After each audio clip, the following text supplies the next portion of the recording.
Bienvenue dans une nouvelle vidéo, les amis.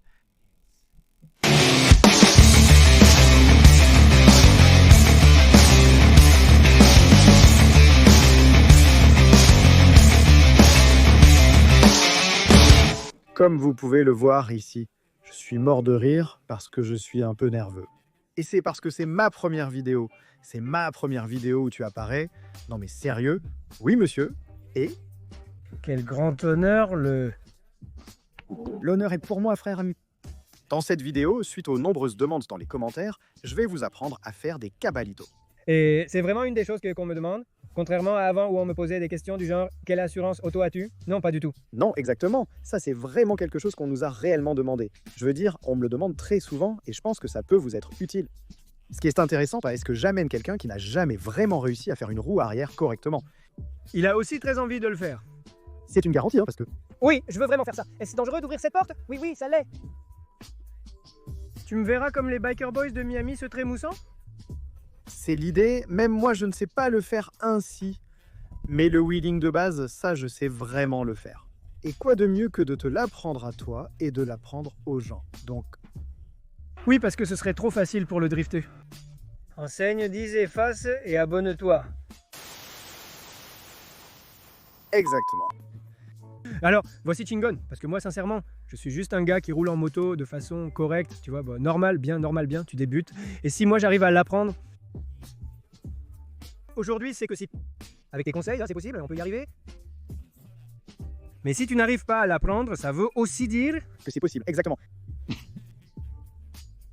C'est-à-dire, la maîtrise du drifter ne repose pas sur moi? Eh bien non. Eh bien, espérons que non, et espérons que tu y arrives. Moi, j'espère que oui. Mais bon, on va descendre les motos. Tu es nerveux? Moi, je suis nerveux. Et donc, on va continuer avec le processus de comment se fait ce spectacle.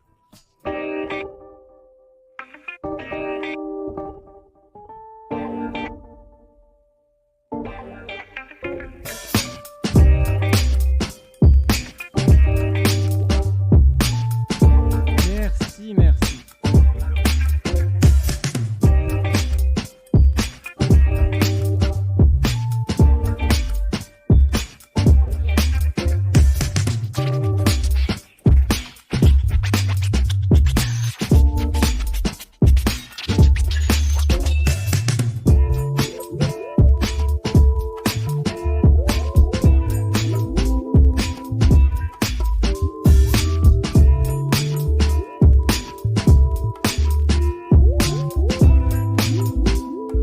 Qu'est-ce qu'il se passe?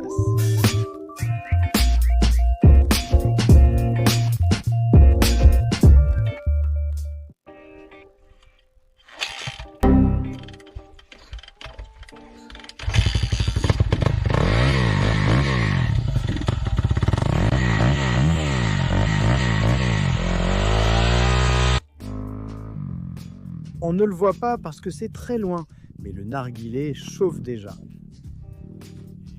N'oubliez pas, les amis, je m'apprêtais. Pensez toujours à utiliser l'équipement approprié. Au minimum, portez un casque. Beaucoup de gens circulent sans casque dans la rue, ce qui est vraiment dangereux.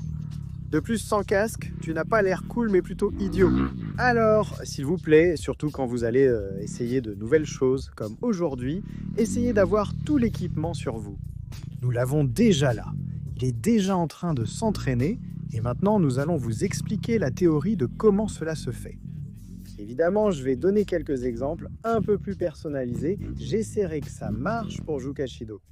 Alors, allons-y les amis. Vas-y professeur.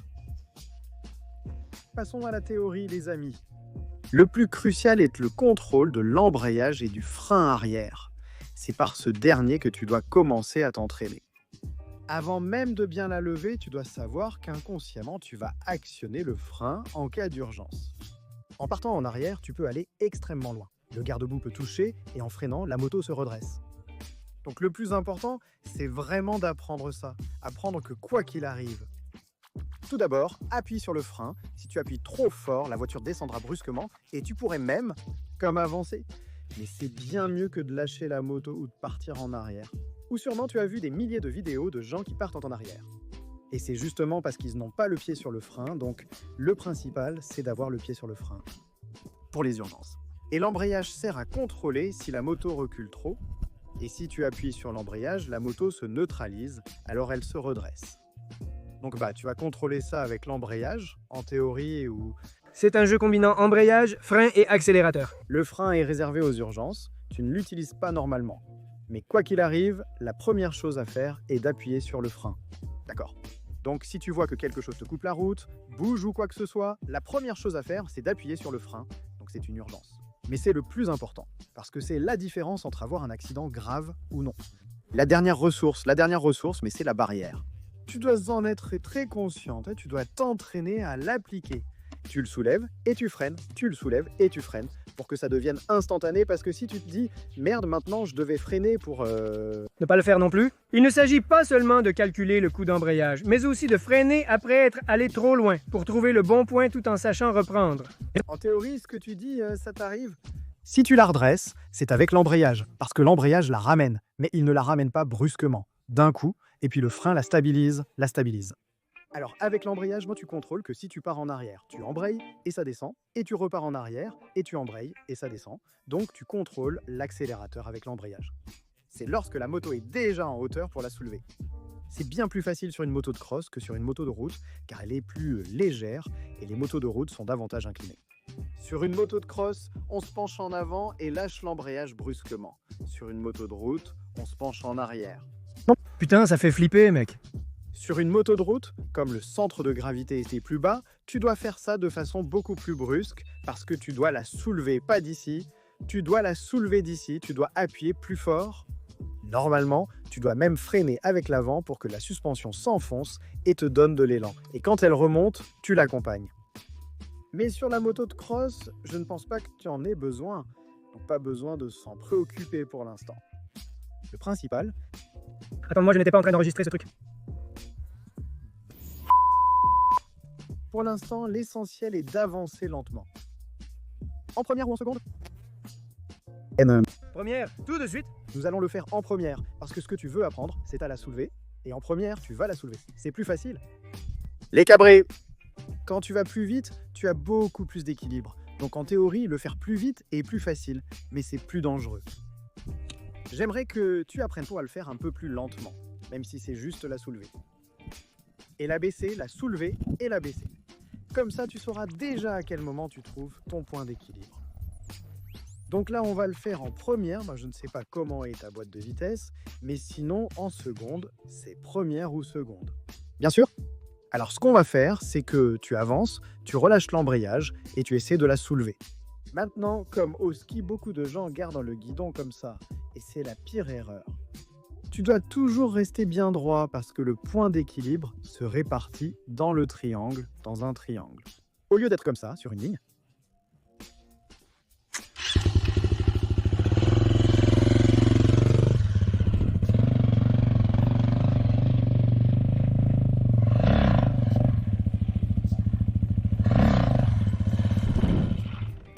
donc si tu tiens les bras comme ça, tu es comme sur une ligne, alors quand les tendons tu formes un triangle, Tu peux beaucoup plus jouer toi-même. alors ton point d'équilibre est beaucoup plus stable, donc comme ça. Alors le principal, une fois que tu te lèves, c'est d'avoir les bras tendus et d'essayer de contrôler à partir de là. Tu places les bras, donc tu ne vas jamais le trouver et tu ne vas jamais le trouver. Même seul, en penchant votre poids vers l'arrière, vous aidez la moto à se pencher plus facilement. Et tu la balances avec l'embrayage. Et le frein, et tu la balances à ce point-là, avec tout le. Corps, embrayage. C'est plus simple de laisser la moto freiner elle-même que de tout contrôler manuellement. Ou avec l'accélérateur ou quelque chose comme ça. Il s'agit donc d'utiliser tous les facteurs d'équilibre et de recul à ton avantage. Oui, mais ce n'est pas si facile. Beaucoup de coordination. C'est-à-dire, il faut aller lentement, accélérer, relâcher l'embrayage, et une fois que tu es à ce point, réembrayer pour ne pas reculer. Ah, d'accord, exactement. Voyons, je pense que ça aiderait beaucoup. Quelles sont les étapes à suivre? Étape 1, 2, 3, 4, 5, 6, dans l'ordre, sous forme de liste. La première étape, allumer la mode, la première étape. Rouler à vitesse constante, lentement dans ce cas. On va essayer de le faire. Je croyais qu'on allait la créer de toutes pièces. Pas de zéro, c'est vraiment plus difficile. Oui, parce que tu dois la soulever et commencer à prendre de l'altitude. Donc tu dois contrôler beaucoup plus l'accélérateur que si tu roulais. Alors, la première étape, c'est de la soulever, c'est-à-dire pencher ton corps vers l'avant avec l'embrayage et le relâcher d'un coup en accélérant. Une fois la moto soulevée, en fait, le but est évidemment de la contrôler à ce moment-là pour qu'elle se lève.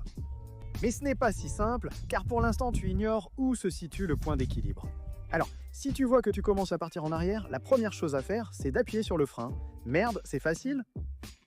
Alors, l'étape suivante, eh bien, évidemment, c'est d'essayer de trouver l'équilibre avec l'accélérateur.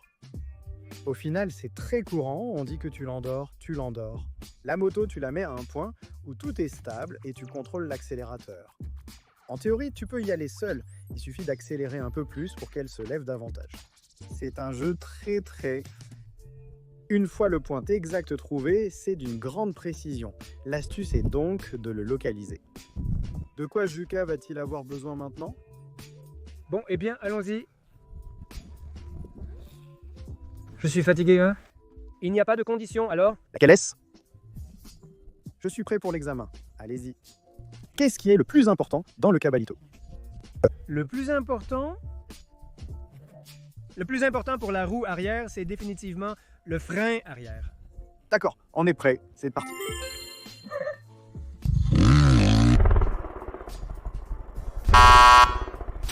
Avec ça, le reste importe peu. Tu dois en être bien conscient, parce qu'il est difficile de réagir face à une situation, dans une situation de danger, alors tu dois l'avoir bien en tête. Super conscient. Quoi qu'il arrive, freine arrière. Qu'il tombe, je me jette. Moi dans le vent qui s'attache. Parfois tu l'attaches, il va vite, il se bloque et il continue à partir, mais il s'arrête, mon Dieu. C'est vraiment moi. Quel choc! Je ne pense pas que ça m'arrive. Que je bloque la roue à cheval. Ne t'inquiète pas, ça ne t'arrivera pas. Mais aujourd'hui, tu vas réussir de superbes wheelings. On va y aller et voir quelles bêtises on va faire. Assez de théorie. Voyons si c'est vrai que vous êtes doué.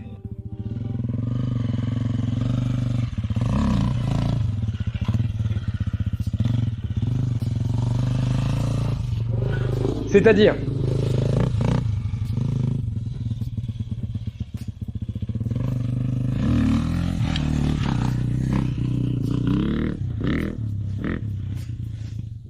Si j'arrive à faire quelque chose à 25% proche de ça, je me chie dessus.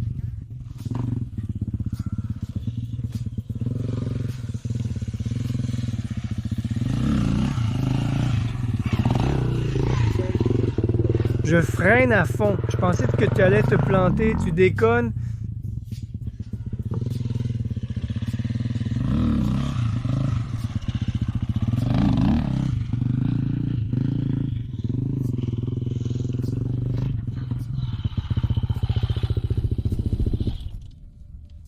Et si tu la mets bien à la verticale, mec... Tu rigoles. Je vais tenter des lancers plus verticaux, genre reculer davantage et freiner le lancer. Eh ben là, il y en a eu un, là oui. Mais on peut faire mieux, beaucoup mieux. Mais ce n'est pas ça le problème. Le problème,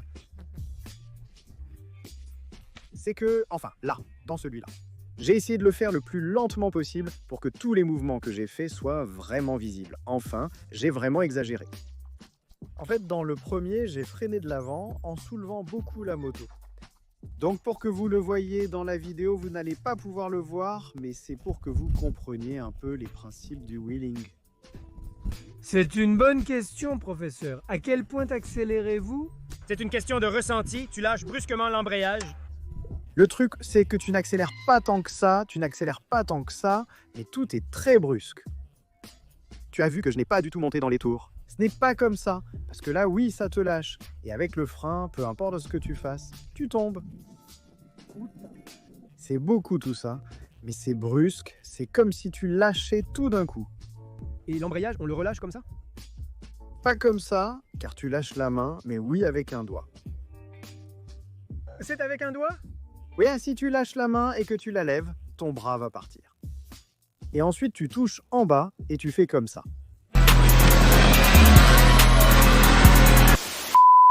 Sur la moto, il y a toujours un doigt sur le frein avant et un sur l'embrayage pour démarrer.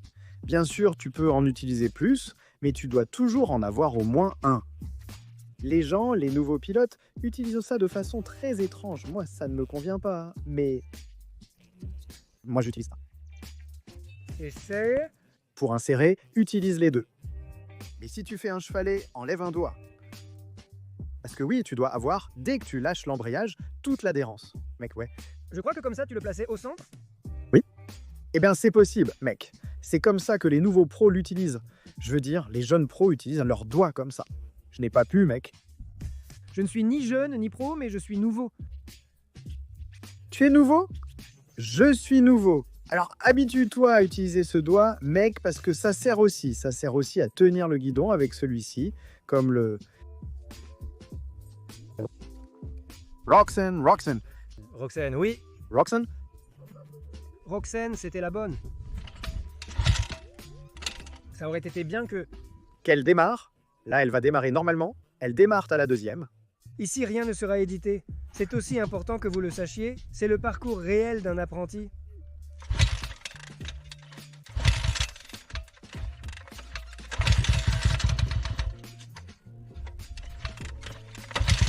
Accélère rapidement.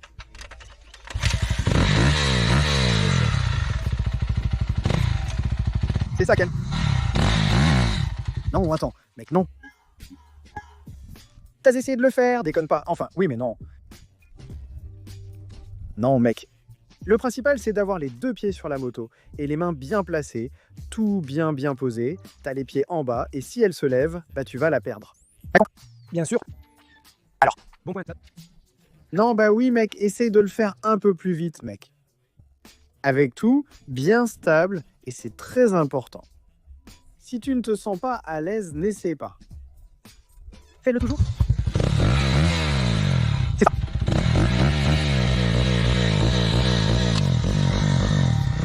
Vas-y un peu.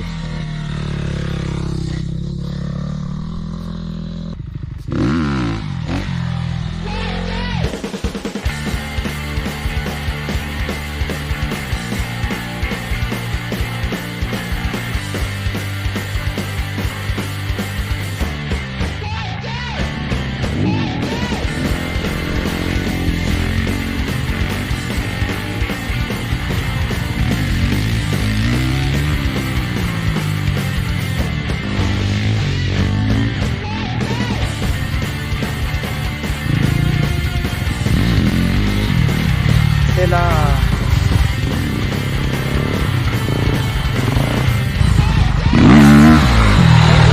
Salut.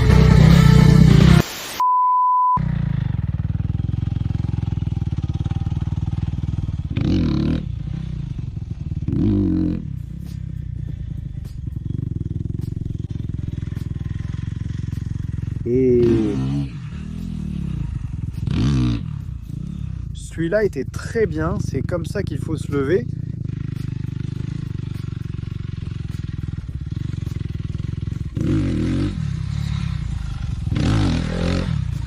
Là, il le sent déjà.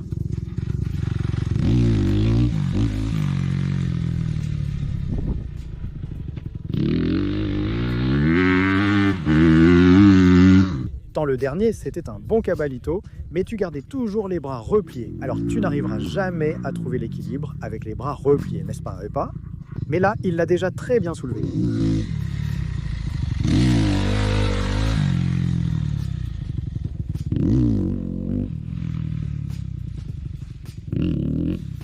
Non. Non.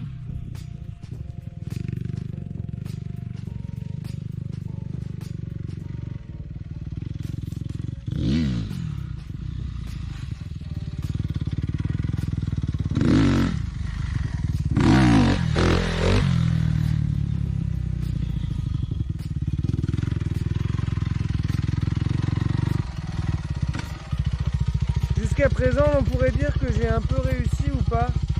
Tu commences déjà à trousser le route, tu as trouvé le point où la moto se lève bien, mais tu gardes toujours les bras repliés et tu n'arrives toujours pas à trouver le point d'équilibre. Ce qui est difficile, c'est la deuxième étape, la première étape.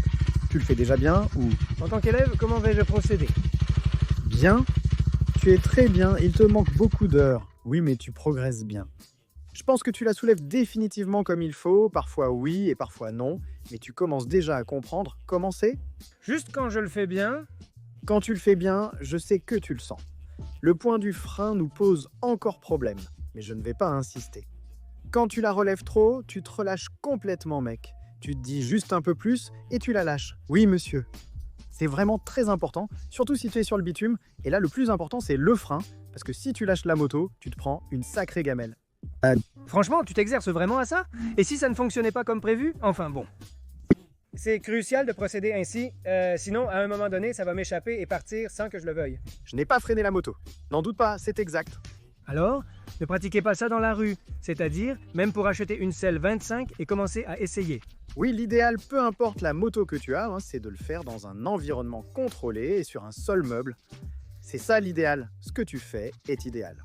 C'est ainsi que tous devraient procéder. Et tu t'en sors très bien. Mais tu dois commencer à sentir l'équilibre et quand tu la lèves d'Illestro, tu te dis, ok, là c'est peut-être le point et tu dois apprendre à ressentir ça. Oui, il y en a même eu quelques-unes où, oui, cool, je l'ai soulevé 2-3 fois, c'était cool, au point que je l'ai même lâché et je me suis dit que j'allais continuer à faire ça. Oui, c'est à ce moment que tu peux commencer à jouer avec l'équilibre.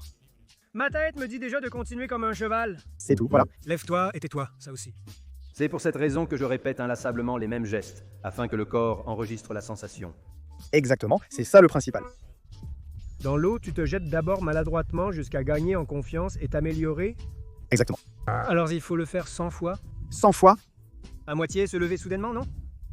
Mais oui, c'est très important, je veux dire, c'est évident, mais être conscient de tous tes mouvements à chaque tentative, ce que tu as bien fait, ce que tu as mal fait, les bras, le frein à chaque tentative. Parce que C'est comme on l'a dit, oui, dans n'importe quel sport, il y a une série de mouvements, que ce soit 5, 10, 15, 20 mouvements en séquence pour que ça se passe bien. Ce que tu veux faire au golf, c'est putain, les épaules, la tête, les pieds, le bras droit, la tête. et si tu commences à prendre de mauvaises habitudes dans le Golf aussi? tu frappes et la balle part tout droit, mais de travers. Tu dois en être conscient, c'est bien sorti ici, mais je sais que je l'ai mal fait. Ah si, je l'ai. Tirez plus, par ici. J'ai bien soulevé celle-ci, mais je suis de travers, donc ce n'est pas bon. Mais au moins, je me sens déjà en confiance pour en faire plus. Candelita, voilà. Je t'ai vu, tu veux déjà passer à l'étape suivante?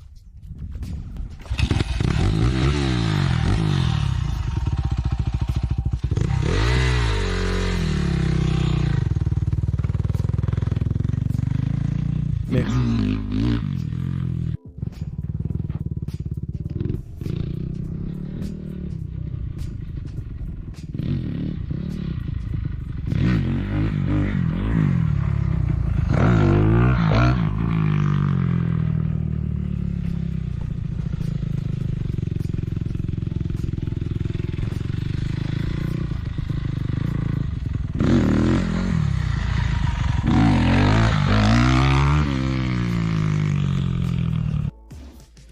Alors, comment tu t'es senti, mon frère? Honnêtement, à la fin, j'étais beaucoup plus contrôlé parce que c'était comme ah, comme ça, tu vois, pas comme ça, mais comme ça, oui. Je pouvais déjà soulever le pneu et comme tu me l'avais dit, je le voyais dans un sacré pétrin. Je ne dis pas que je l'ai arrêté ainsi, j'en doute, mais ce n'est plus le crétin de Hey. Oui, non, ça tu l'étais déjà, c'est-à-dire déjà. Dans un cas, j'ai vraiment dit merde car la moto était déjà dessus. Et je n'ai jamais posé les pieds par terre. Oui, j'ai eu cette peur de ouf, mais je n'ai pas posé les pieds. Je pense que tu l'as très bien fait. Attention, ce n'est vraiment pas facile, mais je pense que la première étape, ce que tu viens de faire là, tu l'as très bien faite.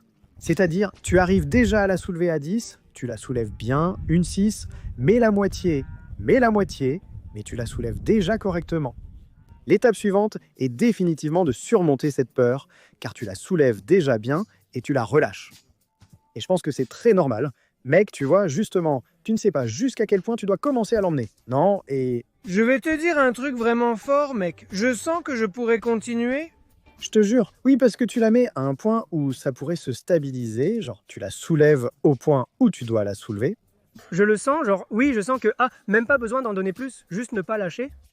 Mais oui, ça fait flipper, parce que c'est très anormal d'y aller comme ça, tout serré à la moto. On se lâche parce qu'on se sent plus libre et on se dit merde, ta mère s'il se passe quelque chose. Comme ça, serré. En ce moment, ce dont je suis le plus fier, c'est que je prends déjà la moto et si je tombe, je me relève. Moi, ça me rend très fier. Je suis en position. Je me familiarise déjà avec la sensation de la moto. Se jeter à l'eau, c'est tomber mal 100 fois, mais tu es déjà familiarisé avec le fait de te jeter. Tu te dis merde et tu y vas. Allô? C'est comme ça que je me sens en ce moment. Définitivement oui. Allons dans la rue. Oui, dans la rue, je pense que tu t'en sors bien. Je pense vraiment que tu as très bien réussi. Comme tu l'as dit, on pourrait considérer cette session terminée. C'était une bonne session. Pour être honnête, je ne sais pas si je m'attendais à faire autant de progrès aujourd'hui, mec. Moi, Je ne m'attendais pas non plus à cette avancée. je ne m'attendais pas à pouvoir la soulever. J'avais vraiment très peur, je ne sais pas pourquoi, mais ça me faisait vraiment peur, même si c'est quelque chose que j'aimais beaucoup. Maintenant, à pouvoir dire que je peux la faire un peu tomber et continuer, c'est déjà un oui.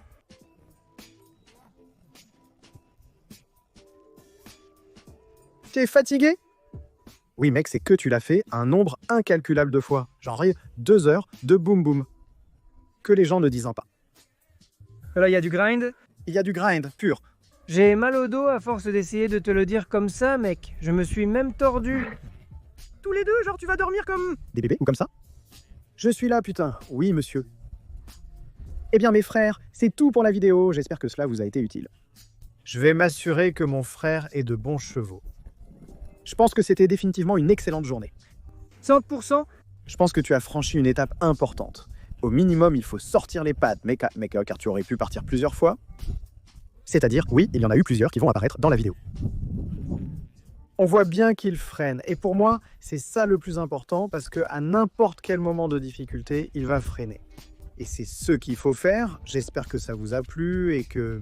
Vous envoyez vos clips où? Oui, si vous pouvez taguer le drifter là-bas. On le publie sur Insta. Ce serait bien cool. Quelques ripostes. C'est-à-dire, en notant les wheelies des abonnés, 6. Pur 5, 4. T'es dur. Moi, prof, je suis dur. Hein. Je ne vais pas noter, mais je vais regarder et on va en profiter. Celui-là, il y va, je suis très content. Tu allais sauter, le Michaud est bête. Très bien, très bien, très bien. Mais mes frères, la vidéo s'arrête ici, j'espère qu'elle vous a plu. On s'est bien amusé, à la prochaine vidéo. Amitié.